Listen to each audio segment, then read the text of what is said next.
Good afternoon, ladies and gentlemen, and welcome to the final match in the octafinals of the Public Sector Debate Competition. I'm Aniki Clark, Communication Lead in the Transformation Implementation Unit, and your host for this match. We first want to apologize for the delayed start, but we're happy that we're now able to get things underway and to get this, what I consider a very interesting moot, debated by two seasoned teams in the public sector debate competition. We have with us in proposition the Ministry of Justice and Constitutional Affairs. Come on, clap.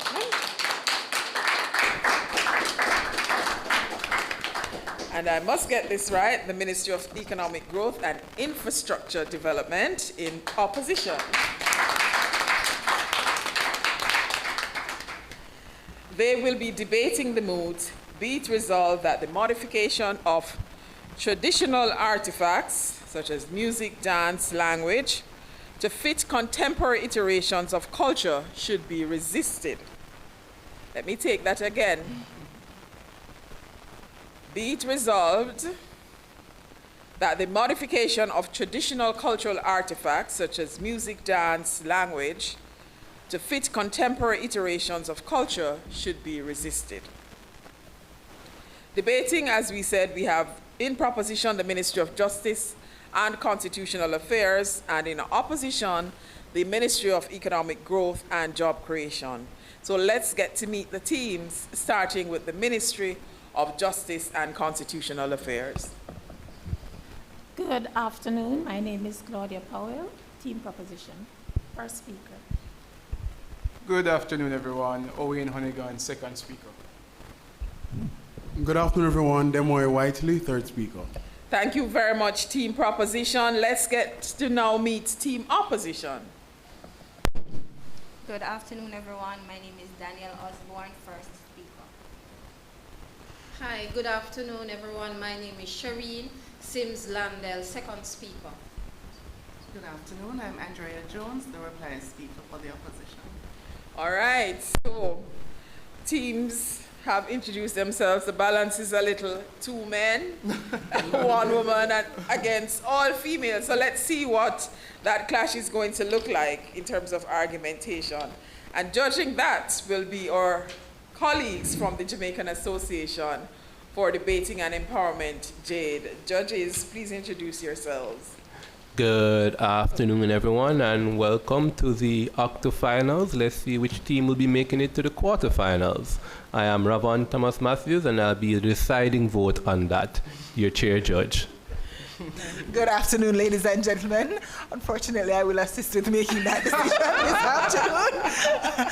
And all the best to the teams. Good afternoon, everyone. My name is Cardigan Nelson. Similarly, hearty congratulations on making it to the stage, and all the best in this match. Thank you very much, judges. That they have got to this point is a testament of their fortitude, commitment, research skills, argumentation, ability to stay calm under pressure, ask the right questions, and so on. So this is expected to be a very hotly debated moot. Let me read that for you again. Be it resolved that the modification of traditional cultural artifacts, such as music, dance, and language, to fit contemporary iterations of culture should be resisted. So we're going down, let me not go there. We're not dilly-dallying, we're not sliding, we're not whining, right? At this point, all I will do is wish the teams good luck and to hand over to our chair adjudicator, Ravon, to marshal this match. Thank you very much, Aniki. And for team, by this time, you are well familiar with the rules governing this debate, but nonetheless, let's do a quick run through. So this match is going to be governed by the JADE parliamentary debating format. That will see the first speakers presenting for 7 minutes, second speakers, you'll have 6 minutes to present your case, and the third and final speakers from each team, you will have 5 minutes. It's important to note that the first and last minute of the first 2 speeches are considered protected time, in which no points of information will be allowed. So once you've exited your first minute of speech, you are in your period where points of information can be allowed, and you'll hear a bell indication to let you know that that is the case, right? And it sounds like wonderful. You're going to hear that bell again when you have 1 minute remaining and you're in your second period of protected time. Now, at the end of your allocated speaking times, you're going to hear the bell ding twice. That means that you have 15 seconds to wrap up your final arguments and substantives. After that 15 seconds has passed, you will hear the bell ding continuously, and that means that the judges are no longer listening and you should yield the floor so that the debate can continue. Of course, between the first and second set of speakers and the second and third set of speakers, we'll have 2 periods of cross-examination, respectively. With that said, ladies and gentlemen, the moot before us reads once more. Be it resolved that the modification of traditional cultural artifacts such as music, dance, and language to fit contemporary iterations of culture should be resisted. We invite the first speaker from the Ministry of Justice and Constitutional Affairs to open this debate. Please make welcome Claudia Powell.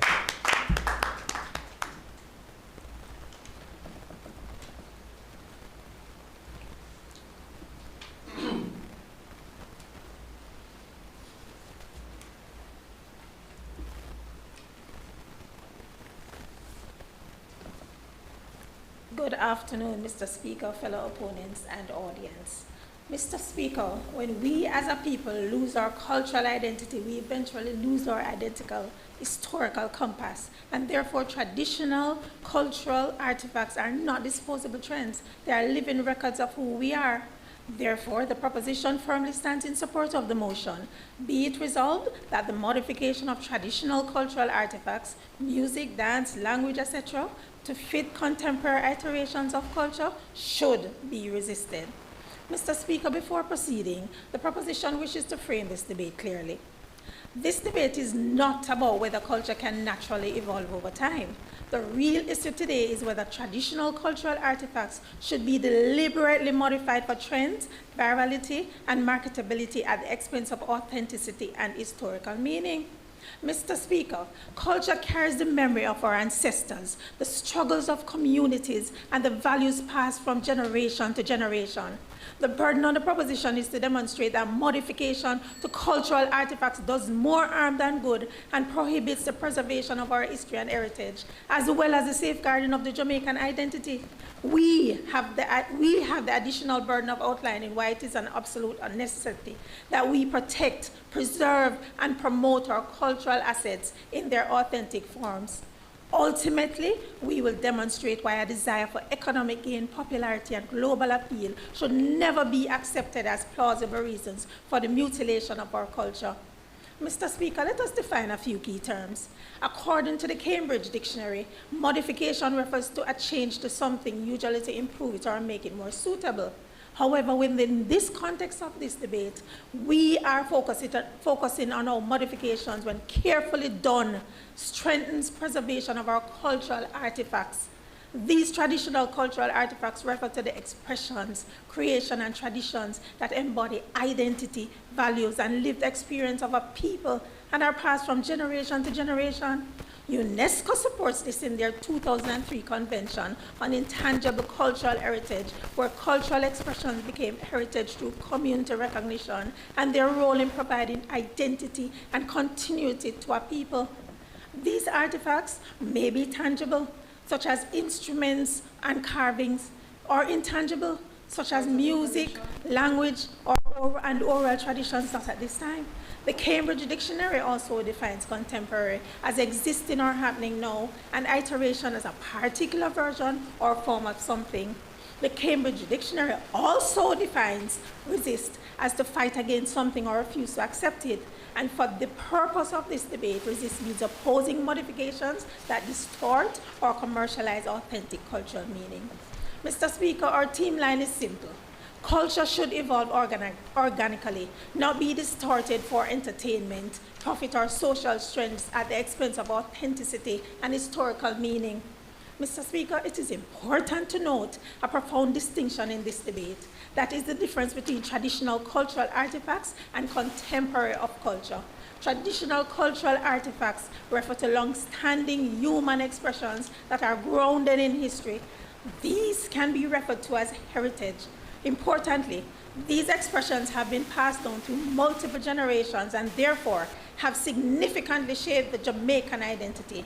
Contemporary iterations, not at this time of culture, on the other hand, refers to present-day trends, fads, and expressions that are yet to be validated through being passed on from generation to generation.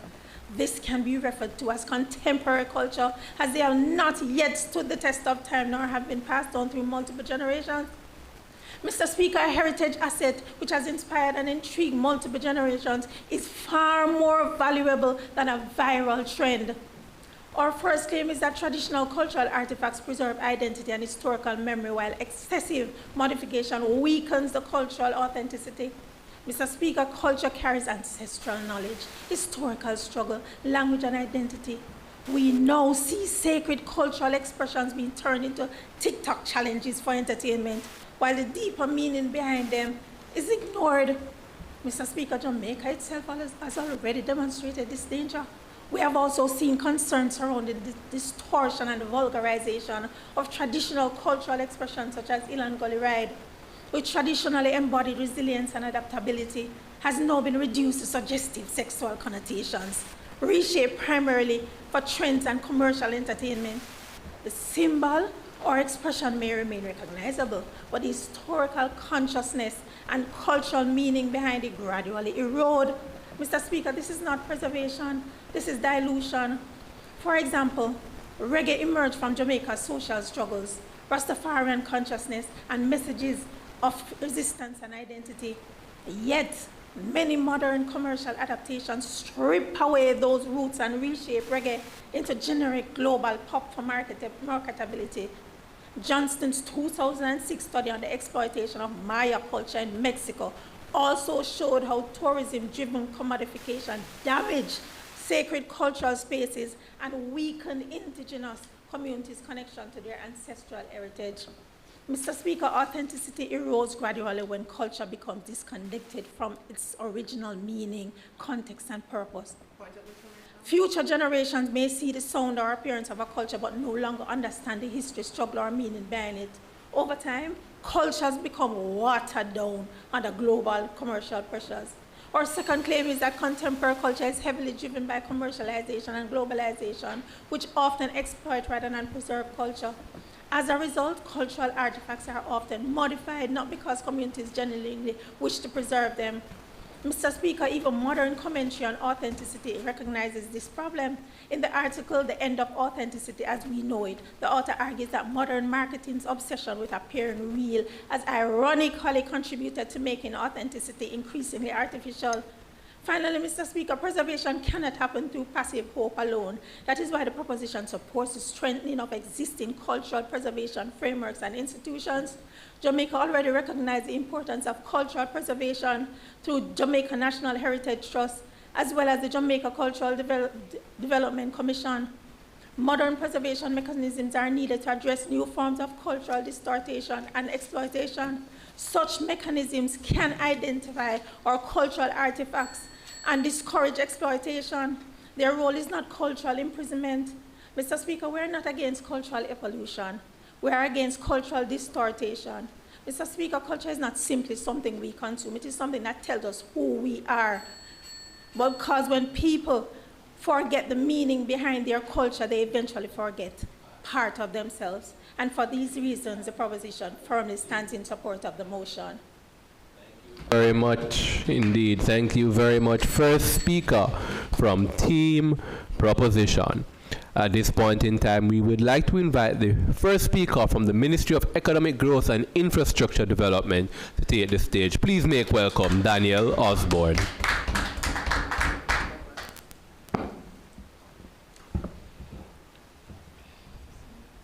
Panel, audience, colleagues, good afternoon. The authenticity of a society's cultural practices should not be judged by the cultural practices of generations before them. This is important because if you believe that Nazism should not be the marker for what is authentic in German culture, or that German cultural authenticity should not be based on how much Nazi influence the current culture has, then you must vote side opposition. The authenticity of culture should not be judged solely by how closely it resembles the past. Something to clarify in this debate before we begin.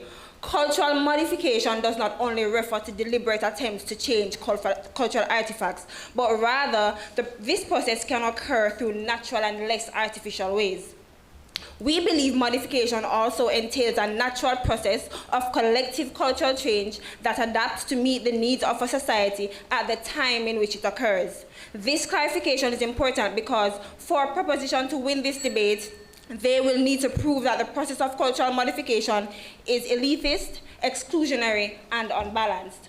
What are the burdens that the opposition will have to prove to win this debate? One, we are going to prove firstly that protecting culture and heritage requires cultural modification and change. And secondly, we're going to prove that cultural modification is important for socio-economic development. On the first burden, why does adaptation and modification protect and preserve culture? Not at this time. Panel, culture is alive. It moves with the people, reflects change in realities, and evolves with generation. If culture refuses to change, it does not remain pure. It instead becomes stagnant, disconnected, and eventually irrelevant. This is because cultural preservation and retention relies on people practicing it in the first place. We think this is intuitive, particularly because when manifestations of cultural artifacts become obsolete, it is often due to a decline in active use and public awareness surrounding those artifacts. The reason why, for example, John Kuno Festival has experienced a massive decline is because it has not changed sufficiently to capture the attention of the younger generations and to fit the contemporary trends and the popular culture of the Jamaica that exists right now. So if proposition wants to claim that preserving cultural artifacts in their original form is protecting it, they need to tell you why this type of protection is uniquely valuable and beneficial for society. What we tell you on side opposition is that culture exists to serve society and its people, not the other way around. The reason why we think modification should not be resisted is because people can have an active hand in shaping how culture impacts and influences them. This is important because when people can't influence their culture, they become disconnected from their very cultural experiences because they can't relate, nor do they feel like they have a vested interest in the culture. This is why cultural artifacts lose their relevance when it is that it loses its functional purpose of ascribing meaning within the temporal context of that society. Not at this time. This means that young people are less likely to relate to or value certain cultural artifacts, even if those artifacts were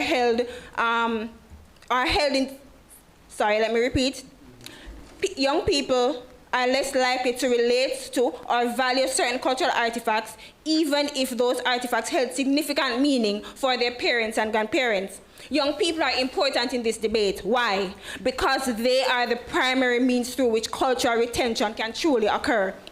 If young people no longer find meaning in certain manifestations of culture, those cultural expressions are far more likely to disappear over time. On Team Opposition, we solve this problem through modification because we do not assume that cultural artifacts exist solely for their own preservation, but rather for the benefit of a society whose values, practices, and beliefs are constantly evolving. This means that when modification occurs, culture is better able to remain relevant by accommodating the real influences shaping society, particularly those of the youth who are ultimately the future custodians and beneficiaries of these cultural artifacts. This is why we are better able to protect cultural artifacts on our side. We allow them to evolve so they can remain meaningful, relevant, and accessible to future generations. Proposition might say that a lot of these cultural modifications that are happening right now are bad for society. But notice, we preempted this at the top of my speech. We don't think the authenticity and validity of cultural artifacts should be measured by original values that caused them to exist in the first place. This is because values and beliefs change in both quality and degree of importance. Even though reggae was formed from the value of unity, It does not mean that sexual topics can't be explored in reggae. Our stance on this is simply that cultural artifacts should serve to reflect the values of society at that point in time. Let's take them at their best and use violence in dancehall music, for example. Notice that dancehall music did not exist for the purpose of clean and safe music in the first place. It existed as a medium for venting their frustration with the faulty systems that existed then and continue to exist now. So there was never the promise that it would stay away from violent and sexual lascivious topics. That's at this time. The willingness to change and reinvent our cultural artifacts has put Jamaica on the global map. This small island of under 3 million people has influenced global sound systems, fashion, slang, dance, and popular culture. Jamaica's cultural impact exists because we have modified our expressions to connect with evolving audiences and generations. Jamaica does not benefit from culture only in theory. We benefit in very practical ways through contribution to employment, tourism, and global recognition. If Jamaicans had resisted every cultural modification, there would be no dancehall, no reggae fusion, and perhaps no Jamaica as the cultural powerhouse the world celebrates today. Ironically, the very genres now treated as sacred pieces of Jamaican identity were once heavily criticized. Reggae itself was once viewed by conservative groups as rebellious and dangerous. Dancehall was condemned as noisy and vulgar, yet today these genres define Jamaican identity on the global stage. Who gets to decide which version of Jamaican culture is the correct one? Jamaican culture itself was born through adaptation, creolization, and cultural blending. The great Rex Netterford, in his paper titled Cultural Action and Social Change, repeatedly emphasized that Caribbean culture emerged through processes of renewal, transformation, and creolization rather than rigid preservation. Colleagues, opponents, modification did not destroy Jamaican culture. Modification created Jamaican culture. Thank you.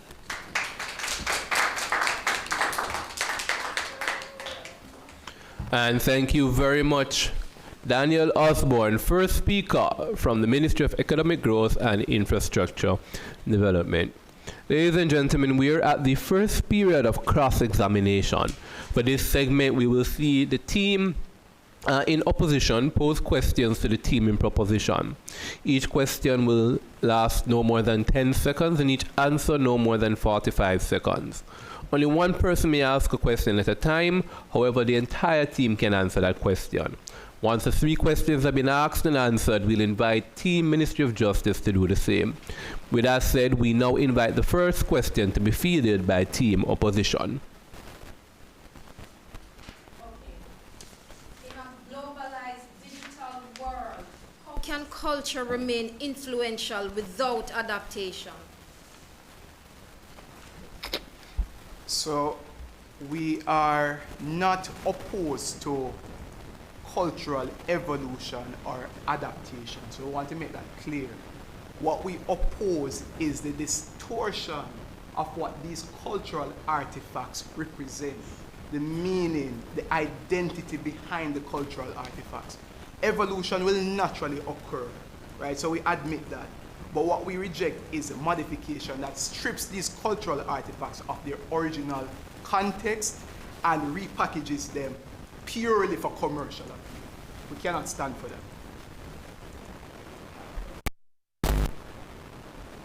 So, thank you. How would you define modification as stripping from the original context and still link it to adaptation when the identity of the Jamaican cultural form is one of evolution and change? So, modification, the only form of modification that we are willing to accept is organic evolution, right? If it is organically evolving, then it is not supposed to strip from the artifact, the traditional cultural artifact. The reason that artifact was developed in the first place, the meaning that is ascribed to that artifact, the value that that artifact holds. So if it is a case where the adaptation will lead to that artifact disintegrating, becoming devalued, then that is something that we simply cannot support. So clearly tell us now, is the proper proposition defended stagnation rather than preservation, because evolution itself cannot be possible without some sort of distortion. You know what the opposition wants us to leave here today to think is that evolution can happen with distortion, and that's simply what we are saying. We are not saying that culture can't evolve. What we're saying is it should evolve carefully and deliberately without distorting what the cultural artifacts would have meant to my grandmother back then and me now. Thank you very much. We now invite the 3 questions to be posed by the Ministry of Justice and Constitutional Affairs. If culture is modified, where do we draw the line between adaptation and distortion? Distortion, sorry. We need to remember that culture is a living social construct based on realities that are happening now and what has happened then.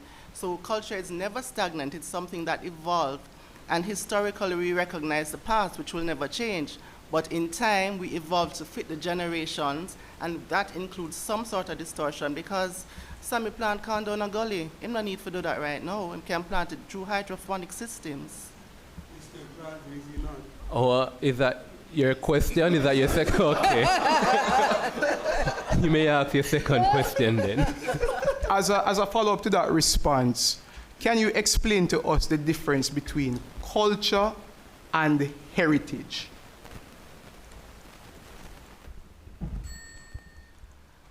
Culture is wide scope. It includes heritage, it includes past, current, and it also represents future.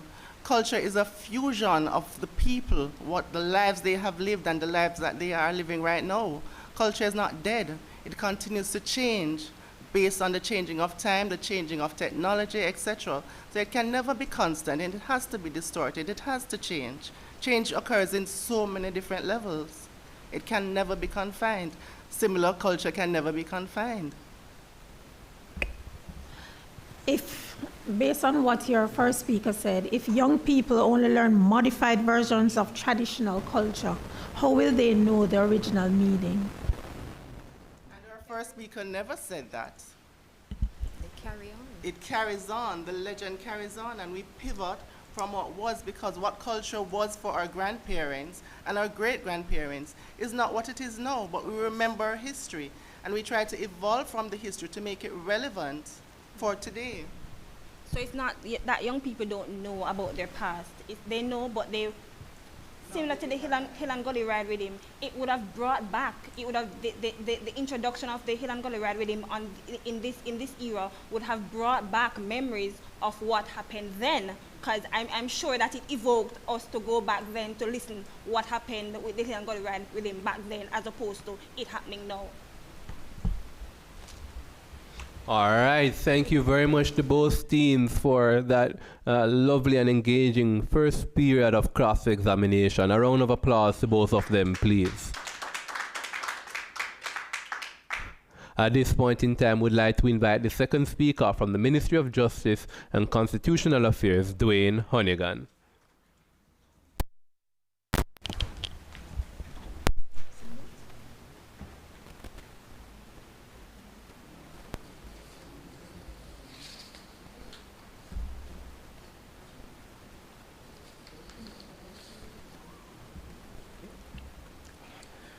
Mr. Speaker, adjudicating panel, ladies and gentlemen, good afternoon. The opposition cannot truly believe that they understand the value of traditional culture, but at the same time are purporting that flexibility and adaptation are vehicles for preservation.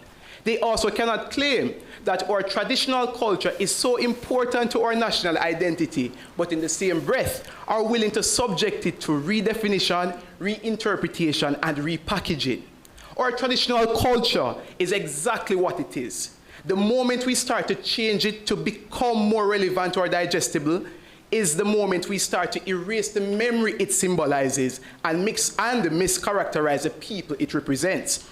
It is precisely for this reason that our great national hero Marcus Mosiah Garvey preached that a people without the knowledge of their past history, origin, and culture is like trees without roots.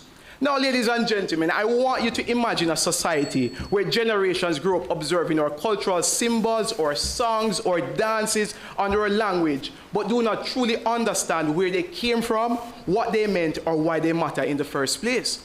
Oh, what a tragedy it would be, Mr. Speaker, if, for example, traditional cultural expressions like the Kumina drumming, a tradition associated with spirituality and resistance to oppression, was reduced to a contemporary daggering session rhythm.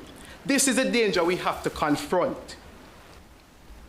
This is a danger we have to confront. Protecting our heritage matters because it preserves collective memory, identity, and historical understanding across generations. For Jamaica, our identity was literally shaped through slavery, resistance, and self-definition. And therefore, our traditional cultural artifacts represent the lived experiences, struggles, and expressions of people who fought to create the Jamaica we now love and appreciate today. The Jamaica the entire world is trying to replicate. This, Mr. Speaker, is what we have to protect. My first speaker has already provided very clear justification for why preservation of our culture matters, and anything that preserves such intrinsic value should not, and I repeat, should not be compromised. Now, for my first point, not at this time, cultural evolution should be driven by authentic cultural adoption and transmission rather than deliberate modification, which results from a need for commercial gain, mass appeal, and viral recognition. Mr. Speaker, for the absence of any doubt, I want to clarify that we are not opponents to organic cultural evolution, but instead to cultural distortion for frivolous intentions or purposes. Organic cultural evolution is a natural feature of the cultural retention process, which occurs when people genuinely appreciate, practice, and build upon cultural traditions to reflect new realities and experiences. This should never be equated or confused with the deliberate alteration of traditional cultural expressions for clicks, views, profit, or fleeting popular appeal. Jamaica's music history perfectly makes this distinction. In the 1960s, when mento evolved into ska, it was not because producers and musicians sought to make mento more marketable. Rather, it was because creatives who understood and appreciated the art form drew inspiration from R&B and jazz, eventually creating a new and distinct musical genre. This genre did not rewrite mento lyrics or replace its value in society. It more so reflected the genuine, authentic expression by people who were doing it for the culture. Individuals responsible for the positive evolution of culture are actually cultural practitioners who understand and appreciate its value and origins. Those who lack the understanding and appreciation only serve to modify the culture for the wrong reasons. Now, for my second point, modification should be resisted as it leads to the distortion and misrepresentation of authentic cultural meaning and interpretation. Mr. Speaker, in the interest of cultural retention, when cultural artifacts are modified, they become detached from their original meaning, symbolism, and context. What is produced is not harmless adaptation, it is distortion, causing a deviation from the very way culture is understood and appreciated. If you are not convinced, we need not look any further than on one of Jamaica's indigenous religions, Rastafari. Rastafari originated amongst individuals from Jamaica's lower social classes who were socially, politically, and spiritually disenfranchised in the Jamaican colonial society. The religion promoted black liberalization, with cultural artifacts such as the wearing of locks being a deliberate protest to the conforming of elite colonial standards. Now, can you imagine, Mr. Speaker, that such a powerful movement has now been reduced through the contemporary lens of many people who now view Rastas as simple locks wearers? This is why practitioners of the Rastafari faith have repeatedly expressed concern that their culture is being reduced to commercial imagery and have called for greater respect and appreciation for their religious practices. Once cultural artifacts become detached from their original meaning, what we inherit are stereotypes, commercial aesthetics, and incomplete understandings shaped by trends rather than what is true. Ladies and gentlemen, in conclusion, this debate was never about opposing the evolution of culture. It is about resisting the distortion of our authentic cultural artifacts, or heritage, or identity in ways that strip them of their meaning and historical value. What needs to be preserved, Mr. Speaker, instead, is no longer authentic culture, but what will be preserved, rather, is no longer authentic culture, but a diluted imitation. That is and that is time. Thank you very much. Second speaker from the Ministry of Justice and Constitutional Affairs. At this point in time, we'd like to invite the second speaker from the team in opposition, the Ministry of Economic Growth and Infrastructure Development. We invite Ms. Shireen Sims-Landell.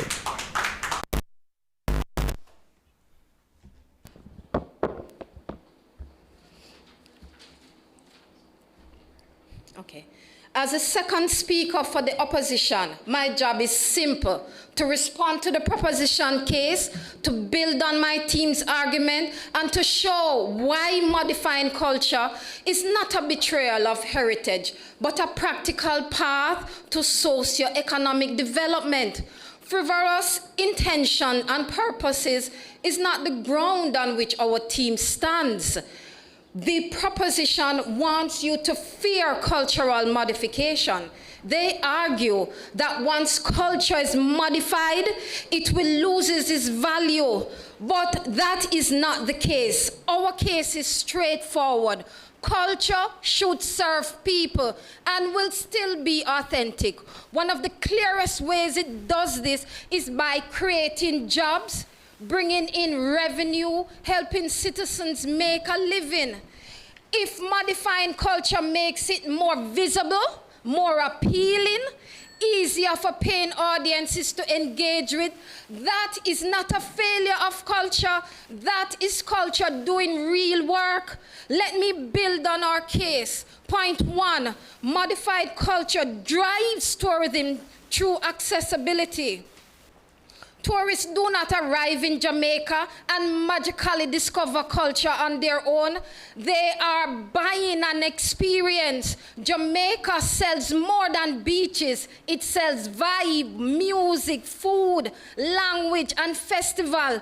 And almost all of these are already adapted for the global market. Reggae is packaged globally. Dancehall moves are styled for stage show and social media. Traditional foods are updated for hotel restaurant. Who remember Palento? And folk performances are shortened and polished for audiences outside of local community. This packaging is exactly what makes our culture accessible and consumable, not entertained. And this works. In 23-24, Jamaica recorded preliminary tourism earnings of about approximately US $4.38 billion from nearly 3 million stopover visitors and over 1 million cruise passengers. In 2024, not entertained, in 2024, we maintained that momentum, earning US $4.3 billion from 4.3 million visitors. These massive figures prove that when Jamaican culture is packaged as a premium tourism product, it injects vital foreign exchange into our economy. The modified culture creates a powerful economic multiplier effect. Point of information? Not entertained. The benefits do not stop at the performance itself. When tourists are drawn in by modified culture, they do not just buy a ticket or a meal. They pay for hotels, transport, entry fees, craft, and tours. This ecosystem directly supports hairstyles, street vendors, tour guides and dancers and etc. Modified culture does not create a single stream of income. It drives a whole chain of economic activity. Socioeconomic development is not just about preserving static symbols. It is about raising incomes, expanding employment, encouraging entrepreneurship, and bringing in much needed foreign exchange. If adapting culture produces these real world results, it is undeniably beneficial. Point 3, not entertain. Jamaicans' own history proves that evolution equals survival. Jamaica's global reputation did not come from keeping our culture sealed in a vacuum. It came from remixing, branding, exporting, and modernizing it, meant to evolve into ska, ska into rocksteady, rocksteady into reggae, and reggae into dancehall and reggae fusion. These modifications build Jamaican international identity. It is why reggae was recognized by UNESCO as intangible cultural heritage, strengthening our global appeal. Major events like Reggae Sumfest, Rebel Salute, and Carnival shows that rework performative versions of our culture attracts both local and visitors alike. So what does the proposition actually offer? A model where culture stays pure, but the people stays economically limited. A model where traditions are protected in theory, but do absolutely nothing for the people living them. They tell communities to resist the market, even when the market is the very tool that gives culture its economic power. That is not protection, that is preservation without progress. Our sides win this debate because we are honest about what culture should do. It should create opportunity, support livelihoods, and add value to human lives. If tourists are drawn to modified versions of Jamaican culture, and those versions bring billions of US dollars into our country, we should not apologize for it. It is a national strength. I rest my case.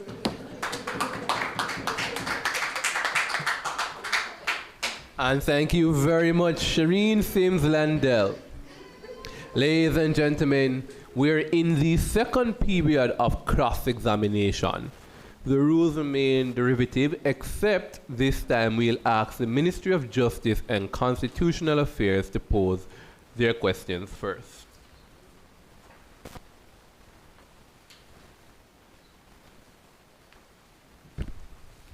Good afternoon. Can you define cultural artifacts? Traditional cultural artifacts. According to the mood that is here, and your first speaker was already defined. Music, and it was already stated. If you're not clear about your own definition, you must start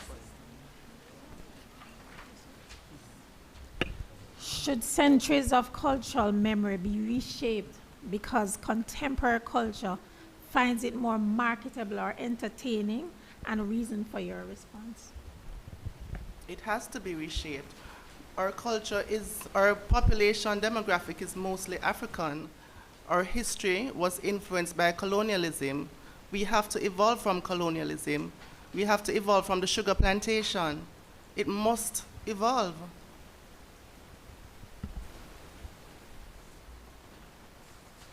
Our culture is told by Europeans. History documents what is the past. Current evolutions define our future. If anyone can modify jerk, reggae, patois, or dancehall, examples of traditional cultural artifacts or cultural artifacts, and sell it globally without Jamaican control, who benefits? It is currently being done.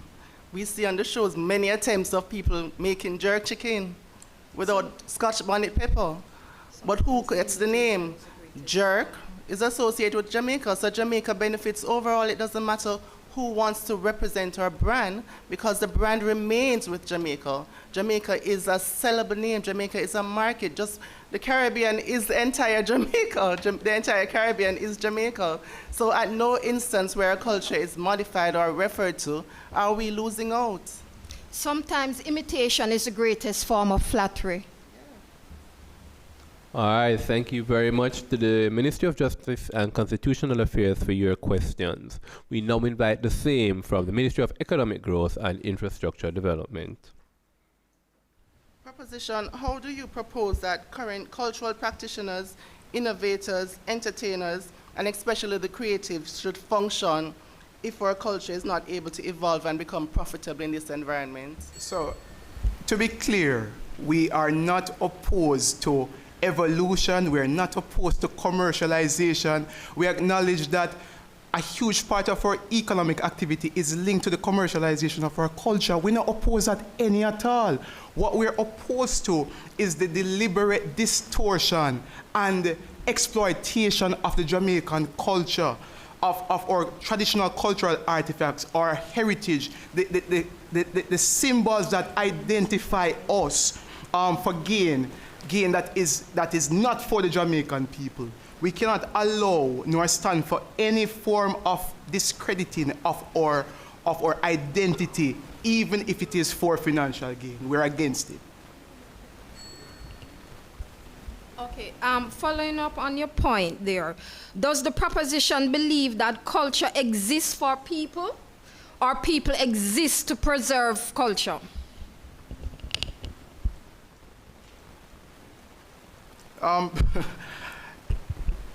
If people exist to preserve culture. To be quite fair, culture is really the way of life of a people, and it does transcend throughout the years. So to answer your question, no, we believe both coincide.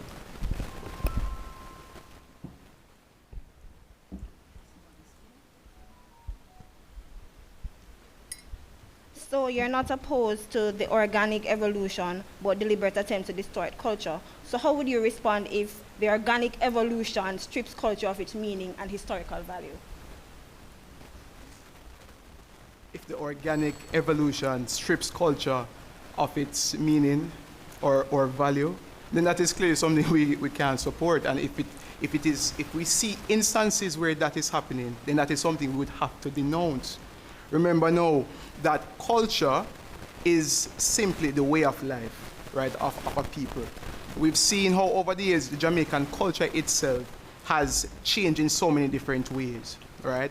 We can use examples of even how our dance has changed over the years. We see where people are the rifle walk and all sorts of things. We are not opposed to that type of adaptation. What we are opposed to, I need to remind you, is anything that will detract from what we use to identify us as a people. All right, thank you both teams for concluding that period of cross-examination. Ladies and gentlemen, only 2 speakers remain in this debate, and those are your reply speakers. At this point in time, we're going to give them 1 minute to place the finishing touches on those speeches to convince us why their team has won. After that 1 minute, we'll invite the opposition reply speaker, followed by the reply speaker from the proposition. Your 1 minute break starts now.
All right. To conclude the debate for Team Meg ID, we invite their final speaker, Andrea Jones. Please make her welcome.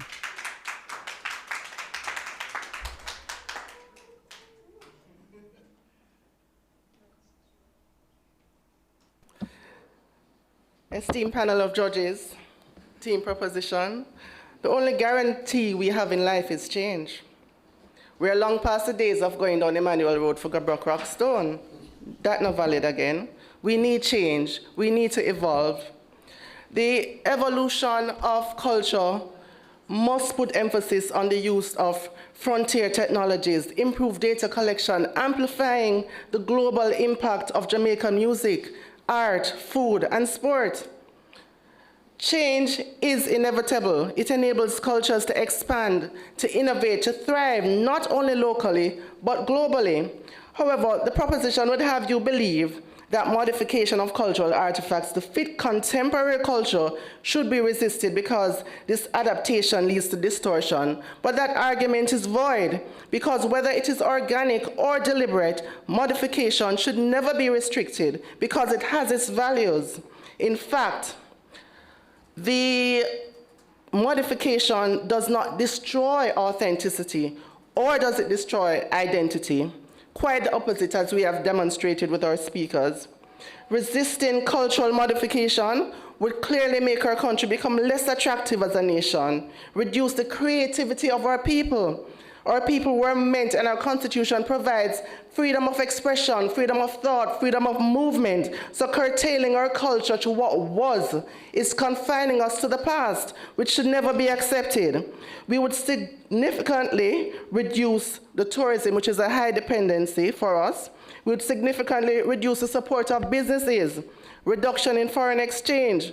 Come on, our music, our language, our food are vital not only to our local industries, because it brings not only economic value, but it's of social importance. It brings the people together. It tells stories. It passes from generation to generation. If it is not relevant to the generation of today, if they cannot identify with it, then the culture will in fact die. The demographics of today, as we have identified, is clearly African. The history has taught us the evolution, the impact of European influence. We have Chinese culture. We have East Indian culture. It needs to be blended. It needs to be mixed. It cannot be confined in a box. However, it doesn't matter whether it's intentional or not, as we have constantly seen. Intentional modification is what has brought us here today. Let us not be timid with the thought of data concerning a modified culture, because the country has strong cultural influence worldwide, which we have demonstrated through our reggae, or sports, or entertainment.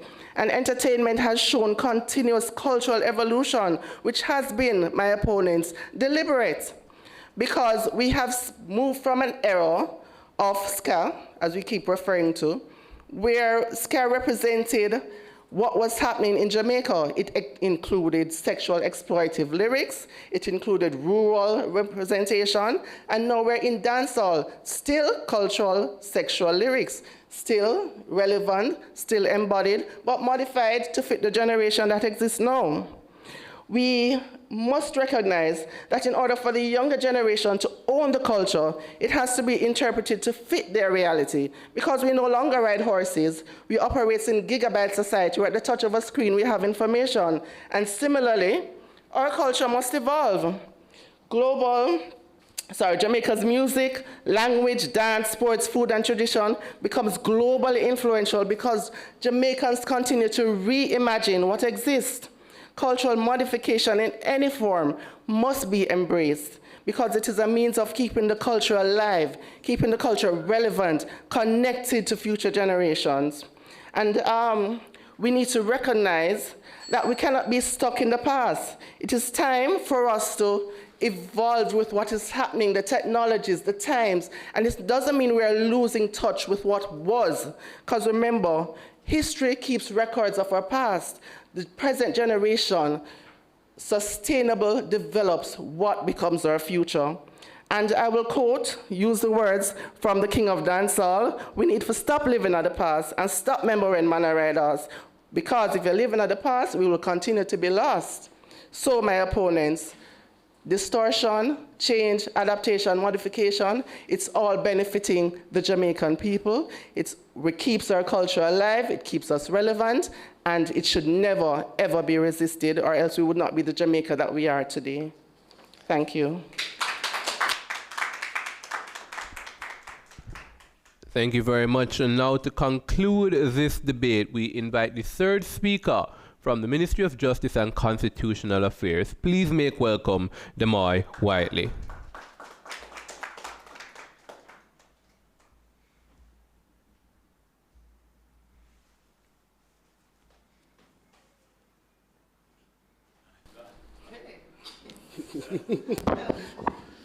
Mr. Speaker, adjudicating panel, ladies and gentlemen, good afternoon. In this debate this afternoon, what we are clearly not understanding, which the opposition fails to recognize and understand, is what we are saying is that if your grandmother sends you to the market and tell you to get an OTET apple, you know what that apple is, she knows what that apple is, and your child knows what that apple is. That is it. At the very core of this debate, there has been one central question.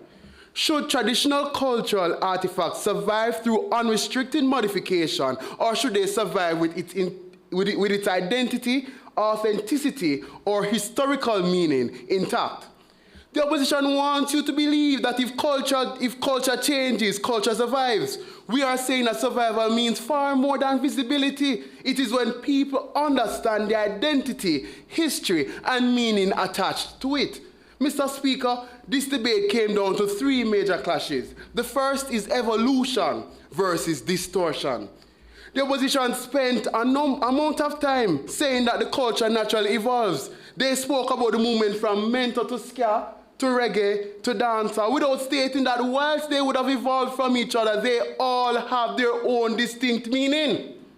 There is a difference between genuine cultural development and deliberate modification for trends, virality, and profit.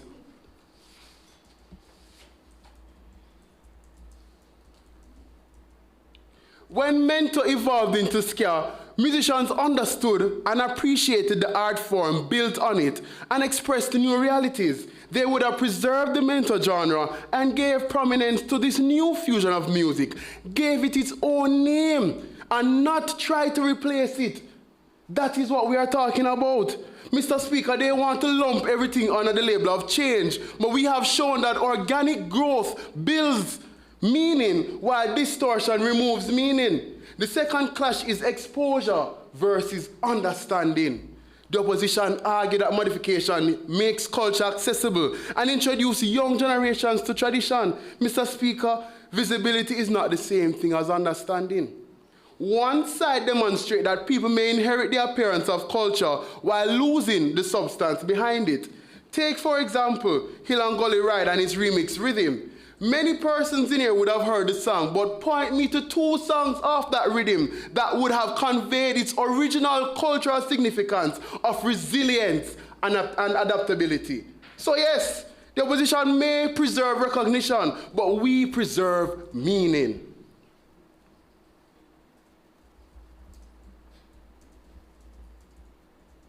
And the meaning outweighs visibility. The third clash boils down to commercialization versus preservation. The opposition suggested that commercialization helps culture spread globally, but we asked an important question. Spread for whom? Benefit for whom? Mr. Speaker, we already see Jamaican culture constantly marketed across the world. Jamaican aesthetics, language, and symbols are used internationally. Today, many people see Rasta colors on clothing, hear reggae music, and wear locks as fashion statement. But do they necessarily understand the anti-colonial struggle, the African identity, and the spiritual resilience that gave these symbols meaning? Do they know about the Coral Spring attack in 1961? The answer is no. So yes, very often the community lose control on how these traditions are represented. This is precisely why our side says preservation requires stewardship, not imprisonment. Stewardship. We protect the Blue Mountain, Port Royal, and New Seville. Why then should we suddenly abandon protection when the heritage is not a building, but our music, our dances, and our language? Mr. Speaker, the opposition wants culture to remain popular. We want culture to remain meaningful because popularity changes with trends. Identity does not. Mr. Speaker, they mentioned jerk chicken. You cannot cook jerk chicken with certain ingredients and give it to me or present it as Jamaican jerk chicken because that is not jerk chicken. Worse, not Jamaican jerk chicken. You can't present to me an oxtail meal and the meal isn't brown nor having any oxtail. I don't know what you're cooking, but that is not Jamaican oxtail. Mr. Speaker, anywhere in the world you go where 2 or more Jamaicans are gathered and you mention lickle bickle, or tonka meal, or drops, or me I go to the door from a shed pan. We know exactly what traditional cultural artifacts we are referring to. And Mr. Speaker, that is what we are defending today. I thank you.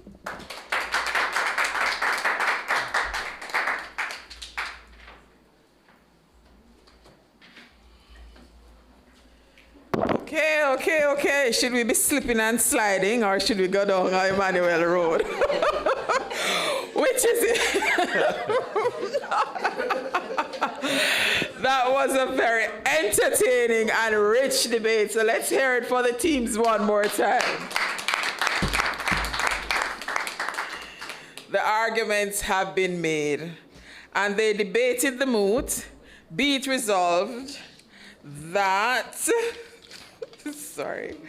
modification of traditional cultural artifacts, music, dance, language, etc., to fit contemporary iterations of culture should be resisted. Well, the judges will deliberate and we will know in a few minutes which team will advance to the final lot for the quarterfinals. This is the final match in the octafinal round. Clap yourself, teams. You did well to get this far. And we invite our audience online to stay tuned for the results. Good. All right. We're going to slip and slide.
All right, ladies and gentlemen, this has been the final match in the octafinals. There is only one slot out of 8 remaining for either of these two teams to occupy in the quarters.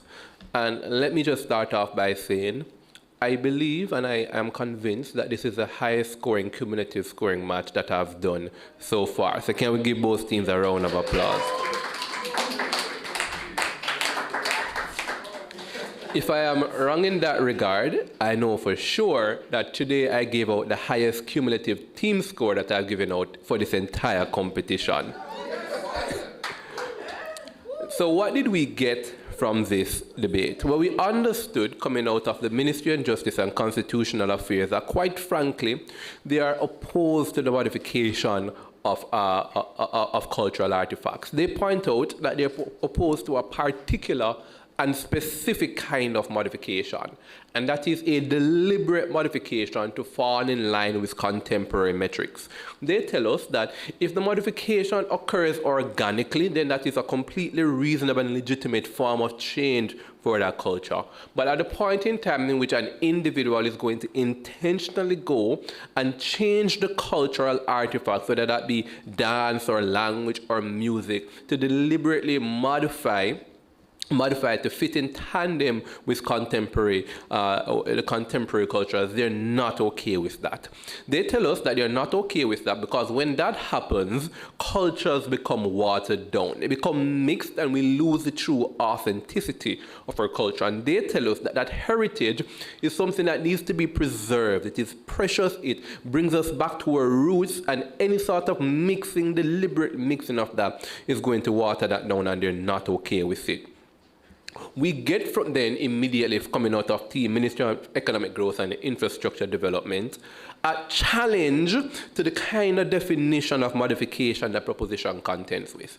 They contend that inasmuch as we are changing anything about our culture organically or intentionally, then that is their job. That is their position. That is what they should be defending. They contend that proposition doesn't get to defend any sort of modification. They contend that it can be done through natural or artificial ways, and that any kind of modification that is done in either of these two words they contend is theirs. Proposition doesn't get to say that. We agree. We agree with the Team Ministry of Economic Growth and Infrastructure Development. We agree specifically because Team Proposition attempts to make a distinction between organic modification and deliberate modification. But we don't know what that mechanizes into. For example, when we move from mentor to ska, I appreciate coming out of Team Opposition. That was because of the influence of jazz music. Somebody somewhere listening to jazz music thought this was new and contemporary and really interesting and transitioned mentor music into ska music. That's not organic, that's deliberate. And so because that was the example that was used, and we never understood to a meaningful extent, what does it mean for something to organically transition? Things don't just change over time. Somebody has to get up, see something that they like, and want to do something about it, and then do that thing. And so if it is that you want to say to me that, listen, we're not for deliberate modification, we're for organic modification, you need to prove to me with no uncertain terms what that distinction is, and it would be good if you could have provided examples of that distinction. But sans a kind of mechanism, and actually because of the prevailing example of mentor to ska to rocksteady that existed in the debate, would have concluded that this is not an acceptable position for Team Justice to have taken in this debate. But we go further nonetheless, because debates don't just automatically are won or lost. So we go further, and we got some deeper appreciation of it. We understand to a greater extent, and we think it was a really compelling argument about why it is that we shouldn't be changing the culture any at all. We see that the example about how Rastafarianism has somehow become this aesthetic cultural icon, devoid of the deeper appreciation of the Coral Spring Massacre and the struggles and persecution that Rastas went in, and how they're here was actually a visual resistance to the sort of antagonistic forces, the European rule and colonizing rule and that kind of thing that was against them. They took this as a form of rebellion against them. And that culture is lost now because people just put on dreadlocks because it looked pretty. We hear and understood to a great extent coming out from Dwayne Honegan why it is that is bad, and that is a kind of historical erasure that we absolutely do not want, and we commend him for that. We compare that then to this interesting idea that came out from Team Opposition, particularly coming out from Daniel Osborne, the first speaker. Daniel tells us that this is the fundamental truth of the matter. Culture depends on people preserving the culture. Retention depends on people practicing the culture. Inasmuch as young people are the primary actors who will be bringing forward the culture, if they're disinterested in the culture is going to die. Daniel tells us that when we are opposed to this kind of change and modification of the culture, whether organically or intentionally, whatever distinction may or may not exist there, young people are not going to care. She tells us that it's bad because young people are super important. She tells us that these are the people who are going to bring forth the culture, and that the culture exists for the people don't exist for the culture. And it is through that kind of modification that we get that true preservation of culture. She points out to us that values change over time. There was a time when reggae was about unity. That doesn't mean that reggae can't evolve to be about sex or sexual explicit content. There was a time when dancehall was about venting against a really oppressive system. That doesn't mean that it can't change. And she even points out that a lot of the kind of things that existed back then, that we now hold as sacred relics and artifacts, were seen as a change. And that if they had been resisted, we would not have had these things that we are now trying to preserve. So the things we're trying to preserve, funnily enough, she contends, are actually a result of people straying away from preserving something else. We think that is compelling. We also got really interesting ideas coming out from Shireen Sims Landell, this idea that modern culture gives job, and that's important and impactful, and we should ensure that we are modifying the culture so that the culture serves us. Again, running down into debate, we had two excellent reply speeches. So then how did the judges weigh the debate? So at the end of it all, we think that this complex and really interesting and innovative idea, we contend that culture is something that needs to be modified, and that the modification and the interest as a result of modification leads to retention, therefore preservation, was super compelling. We never got a really strong, direct and meaningful response to that kind of beautiful argumentation. And so, ladies and gentlemen, the scores ending this round. One team's 280 points to the winning team's staggering 288 points. The winner of this match and the team that will be advancing to the quarterfinals is the team in opposition, the Ministry of Economic Growth and Infrastructure Development. Congratulations, team Meg ID, and very well played, team Ministry of Justice. Ladies and gentlemen, the best debater from this match comes to us from the winning team, and that is your first speaker, Daniel Osborne.